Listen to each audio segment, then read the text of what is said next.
नमस्कार, मैं राजीव प्रताप। तारीख 2 अप्रैल, साल था 1984।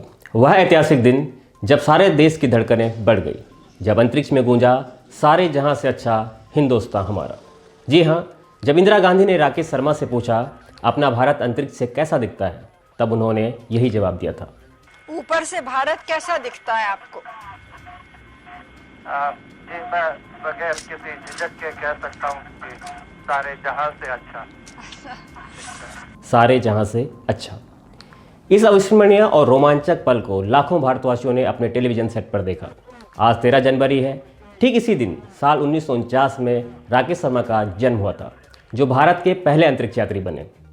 80 की दशक के शुरुआत में भारतीयों के बीच दो नामों की खासी चर्चा होती थी। पहले थे राकेश शर्मा और दूसरे रवीश मल्होत्रा। दोनों एयरफोर्स के जांबाज और अनुभवी पायलट थे।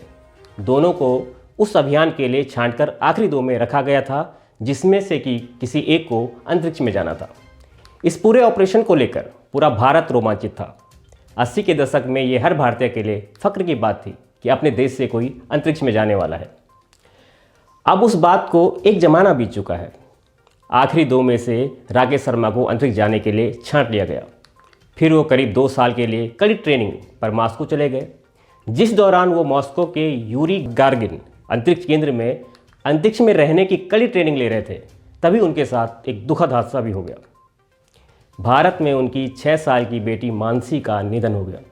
ये बहुत दुख की घड़ी थी। परिवार आघात में था, लेकिन राकेश पीछे नहीं लौटे और अंतरिक्ष जाने के लिए सब कुछ तय हो चुका था। पूरे देश की नज़रें उन पर थी।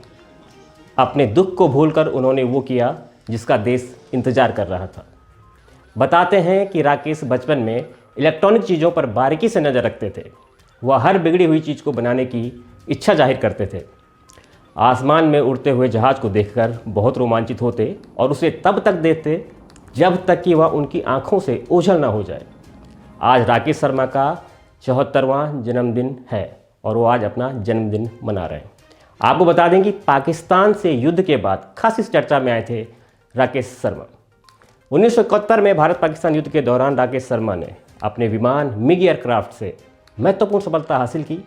इसी युद्ध के बाद से राकेश शर्मा चर्चा में आए और लोगों ने उनकी योग्यता की जमकर तारीफ की।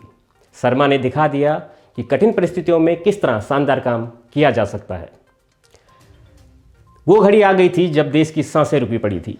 जी हाँ, 3 अप्रैल 1984 को देश की धड़कनें तब रुक गई जब वो सोयूज T-11 अंतरिक्ष यान से 3 अन्य सोवियत यात्रियों के साथ स्पेस के लिए रवाना हो गए थे। वे अंतरिक्ष पहुंचे। 7 दिन 21 घंटे और 40 मिनट अंतरिक्ष में सैल्यूट 7 स्पेस स्टेशन में रहकर बिताया, फिर वापस धरती पर लौट आए।